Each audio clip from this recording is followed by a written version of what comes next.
Donc, cherchez là, chez vous, à côté, vos voisins, ils peuvent être des complices qui peuvent vous tuer un moment à l'autre. Alors là, il y a toute la population qui s'agitait.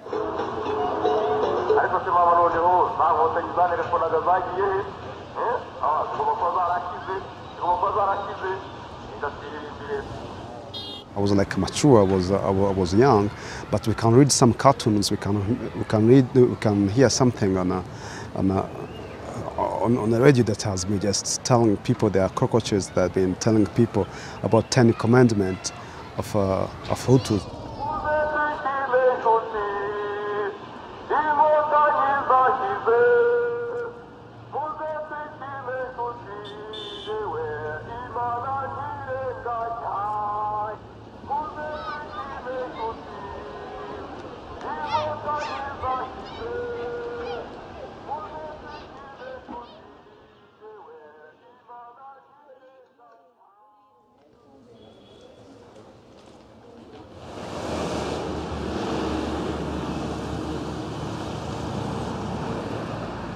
Ils avaient des messages qui disaient que les Tutsis ne sont pas des Rwandais, c'était des gens, des envahisseurs qui sont venus de l'Éthiopie, qui ont occupé le Rwanda pendant plusieurs siècles, et que maintenant ils veulent encore recoloniser le Rwanda, que le FPR, le parti qui menait la guerre, venir occuper le pays et pour tuer tous les Hutus.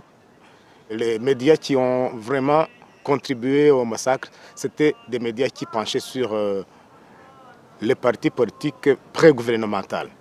Il y avait plusieurs arrestations. Moi, par exemple, j'ai été arrêté plus de 4 fois, justement à cause des articles critiques que j'ai écrits sur le gouvernement.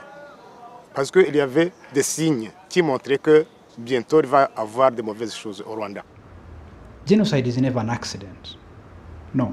All genocides are carried out by governments or organized groups. And for that to happen, it has to be prepared. Et dans notre histoire, les Hutus, les Tutsis et les Twa, c'était des groupes sociaux. Les Hutus, c'était la partie de la population qui travaillait dans les champs. Les Tutsis, c'était des éleveurs. Et les Twa, c'était des artisans. Et il faut comprendre que dans notre histoire, on pouvait passer d'un groupe à un autre. Un Hutu qui avait beaucoup de vaches, il devenait Tutsi. Un Tutsi qui n'avait plus de vaches, il devenait Hutu. You know, that mobility was stopped in 1933 when we have the ethnic differences embedded or put in identity cards.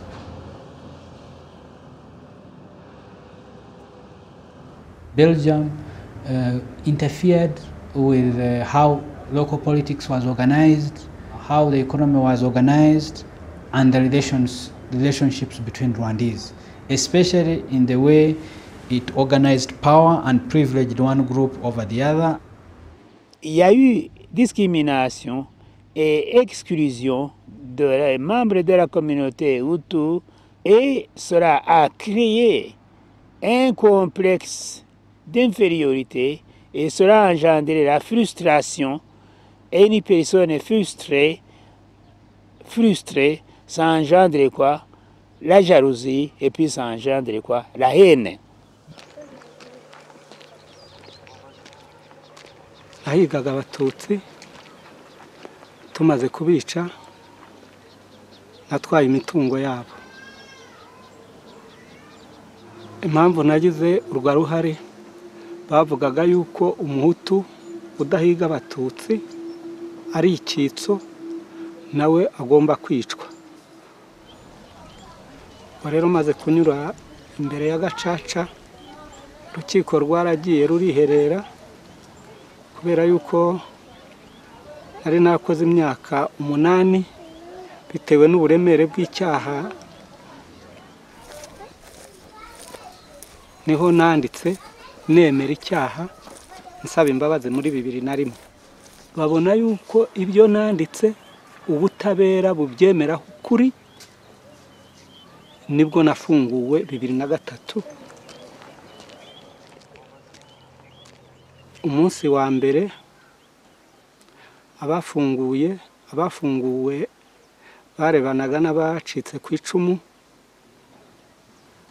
Twebwe twafunguwe tukavuga tuti abacitse ku icumu barihorera. Twari dufite imitima ihagaze yuko bihorera, kandi n'abacitse ku icumu nabo kubera ibibi twabakoreye nabo baratubonye, bavuga yuko dufunguwe tukagaruka gukora jenoside.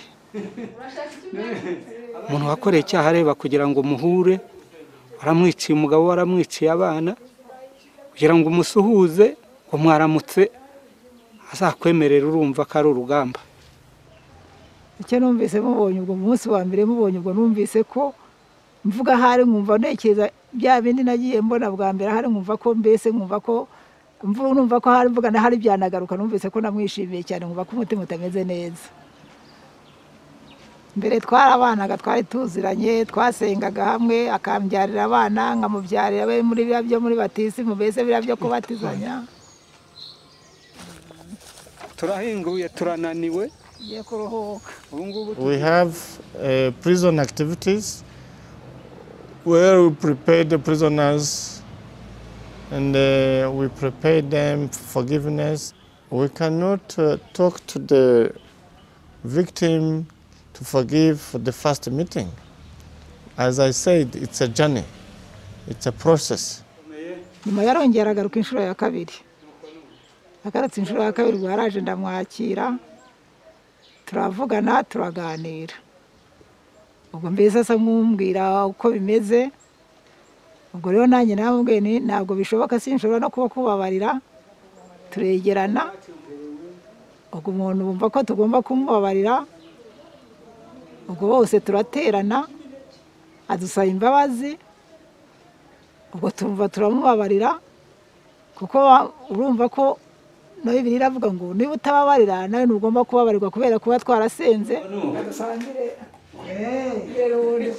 And you know, when you talk with the people, why you are involved in genocide? Some people, they said, no, because of the poverty. We have 5 villages which call practical reconciliation, where ex-offenders and the victim are together, living together in peace in village. And they are doing some economic activities together as a cooperative. Tuba dushaka imibereho yo kwiteza imbere. Iryo shyirahamwe duhingamo imyumbati n'ibishyimbo. Rero ni imibereho myiza n'ubusabane tugirana nabo mu buzima busanzwe.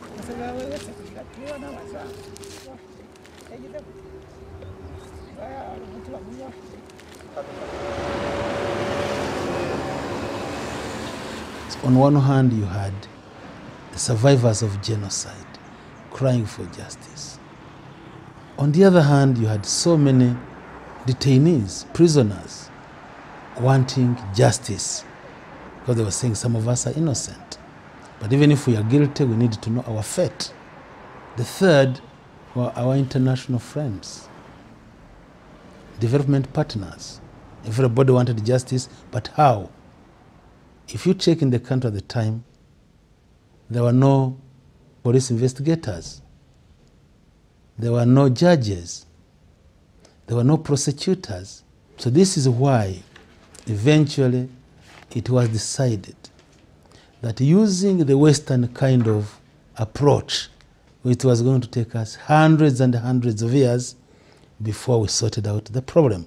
And so we introduced the Gacaca judicial system, which is a traditional way of conflict resolution, which had worked for centuries of years in our people to solve all of our problems before the colonialists came. Ubwo nyine baradutoranyije nk'inyangamugayo batuzanira amadosiye nyine, mbega dukusanya amakuru yose.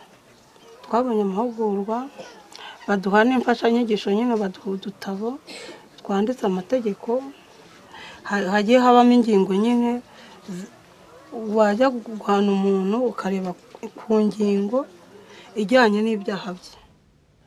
I think you don't need a law degree, a degree in law, to know that so and so has killed so and so. If you have seen it, you have seen it. So you have seen that, or somebody else who has seen it comes and tells you, so and so killed this one. I was there, I saw it with my eyes. La justice classique occidentale se base surtout sur l'assistance ou la représentation. La justice traditionnelle gacaca n'est pas basée sur ce principe, en ce sens qu'il n'y avait pas d'avocat prévu ni pour les victimes, ni pour les accusés. And so people who have criticized this system, they have said it does not meet international standards. But what is international standards about genocide? Is there an international standard on genocide? Il y a aussi des problèmes de témoins. Les témoins à charge et à décharge, ils avaient beaucoup. Certains avaient des menaces, et cela dépendait des milieux où les procès se déroulaient. Si c'était dans un milieu où il y avait beaucoup de Hutus, les personnes qui témoignaient à charge étaient mal vues. Si les procès se déroulaient dans un milieu pro-Tutsi, de toutes les façons, ces personnes qui témoignaient à décharge recevaient aussi des menaces.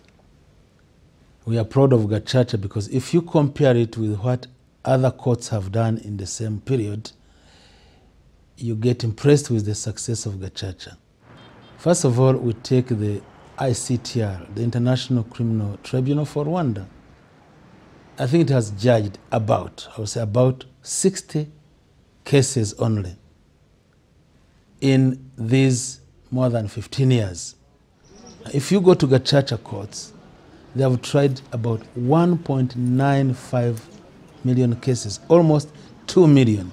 Even if you said 1,000 has gone wrong, you can find a way of correcting what has gone wrong. Each of the people have said there is a problem. You say, of course there is. Was Gacaca perfect? Of course not. Ikintu cyiza mbona nashimira Gacaca, Gacaca yaratwegeranyije iduhuza n'abadukoreye ibyaha mu gihe umuntu yabonaga umuntu akamuhunga. Ni ukuvuga ngo ubu yaraduhuje idushyira hamwe turegeranywa ku buryo umuntu yatinyutse uwo yatinyaga. You can't say 100% they have been reconciled, but you can say 100% they are living peacefully side by side, and they have accepted that the worst has happened to them, and they have accepted to work for the best in their future.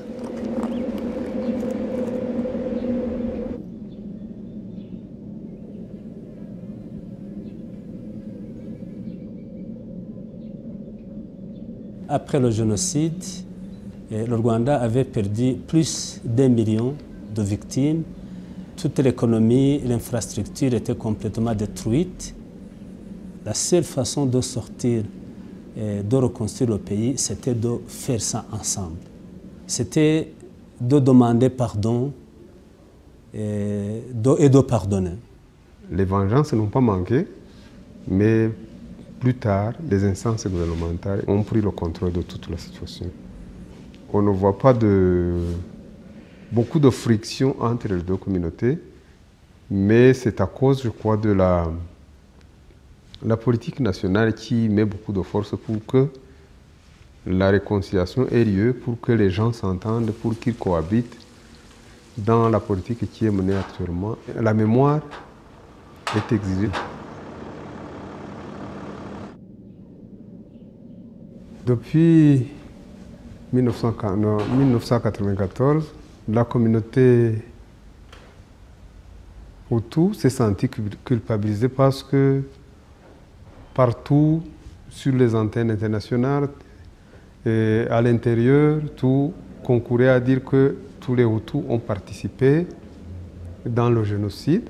Mais actuellement, il y a une certaine reconnaissance quand même que beaucoup de Hutus n'ont pas participé dans le génocide, surtout ceux qui ont aider et cacher les Tutsis.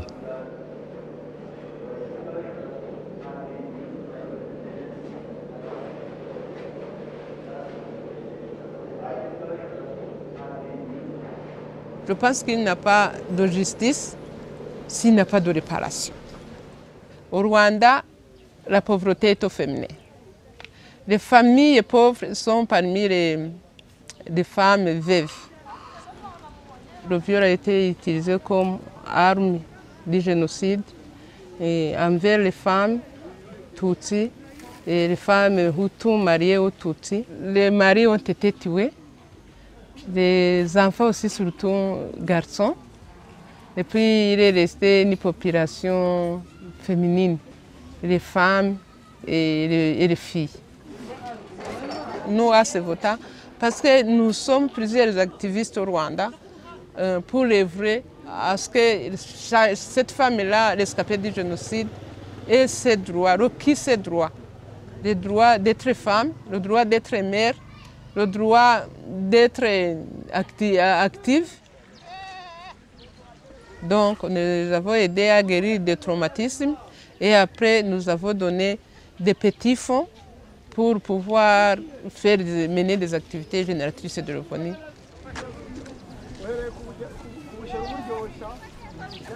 Les témoignages pour les femmes, ça leur fait pleurer. Mais avec le fait de pleurer, ça leur donne aussi l'occasion de libérer les choses négatives qui sont dans leur cœur, dans leurs émotions. nanjye nyine ndamufite mubyara namubyariye hano kuri hopitali ya Remera Rukoma banambaze nta n'umurwaza nari mfite nkangutse ndavuga nti ntago nabyara igisimba naramwanze ivuriro ryose rirahurura. Abasirikare nibo bazaga gufata abagore n'abakobwa uko bishakiye, nuko nyine nanjye mu bafataga ubwo nanjye bantwayemo inshuro nyinshi. Maze kuvayo umuryango uranyanga kubera ko ninazanye umwana nyine w'interahamwe kandi interahamwe arizo zishe ba data ba mama bacu mbese famiye yanjye, tukaganira ibibazo bikagenda bisohoka buhoro buhoro. Nagira n'agahinda nkasanga umuntu duhuriye muri Sevota ntacyo ubuzima bwanjye bwahungabanaho cyane kuko narangije kwiyubaka no kwiyakira. Bagiye bapfa impfu nyinshi ku buryo ubu ngewe n'ibi bintu byo kubabarira. Abo rero bafunguwe bemeye icyaha baba iwacu ku ivuko ko leta yabafunguye se ko yabatoje kwemera icyaha no gusaba imbabazi. Ariko ikitubabaza nuko ntabwo baje ngo basabe imbabazi twebwe bahemukiye, bazisabye leta. Ibyo nabyo ni ikindi ni irindi hohoterwa nge numva tugikorerwa. Ejo hanjye hazaza mpabona neza, hafitiye icyizere, nizera ko nzabaho neza. Ubuzima bubi bwararangiye cyane cyane ko nabo bana ndera bariga, Nyagasani nabafasha bakabona akazi bazambeshaho nk'umubyeyi wabo. Uburinganire ku mwana w'umukobwa mu miryango iwabo mu nzego z'ubuyobozi nta kinigana ijambo. Nimumfashe dushimire ibiro bigenzura uburinganire ku mwana w'umukobwa mu miryango iwabo mu nzego z'ubuyobozi nta kinigana ijambo. Umeze nk'agakende ahubwo bazi.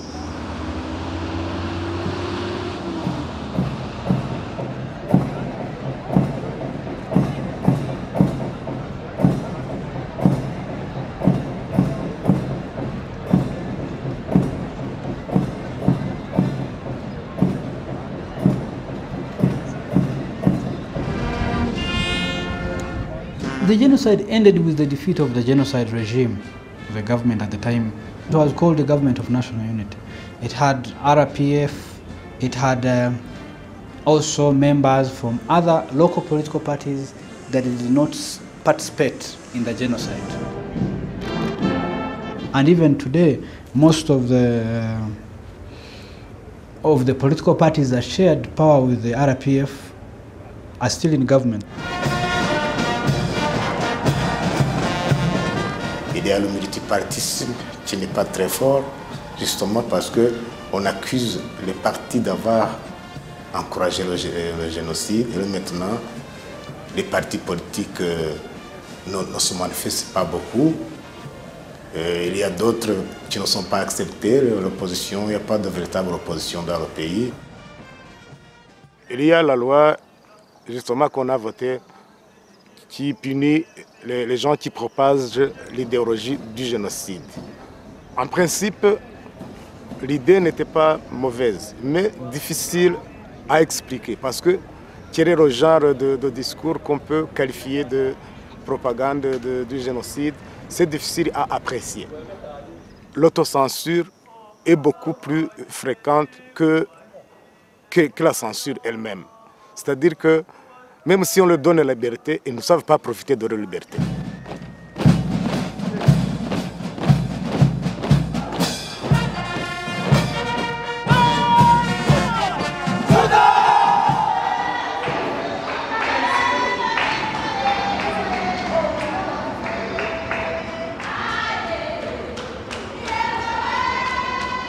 In a country that was divided very deeply, people, first of all, need just a space they share.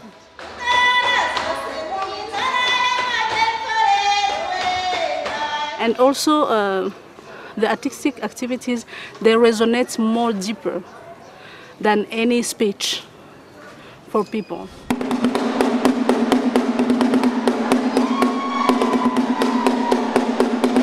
The first sound of the drum were really bad. We didn't know how to drum, but it was so joyful.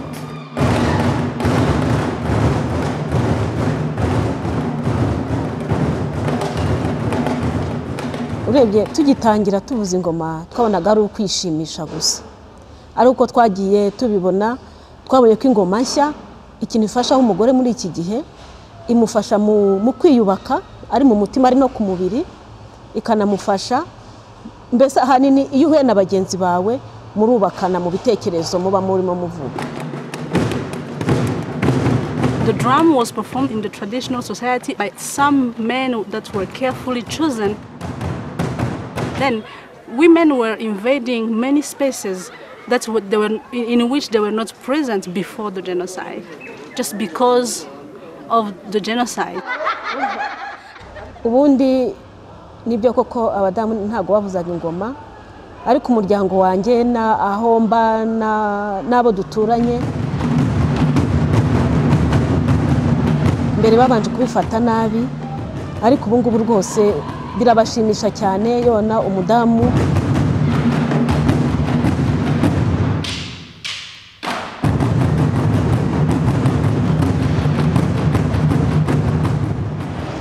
Rwanda is a country that doesn't have scars that you can easily see. Look at Kigali, how beautiful it is. And we are even proud that only 18 years, look at us, we have survived, we have continued. But did we invest the same energy, the same time, the same money in rebuilding people? We rebuild the infrastructure. All the houses, all the roads, everything is clean. But inside us, did we clean the sadness, the depression, the loneliness, the emptiness? Did we clean all the things that people keep inside? Ubwo muri genocide hagiyemo n'umugabo wanjye. Ariko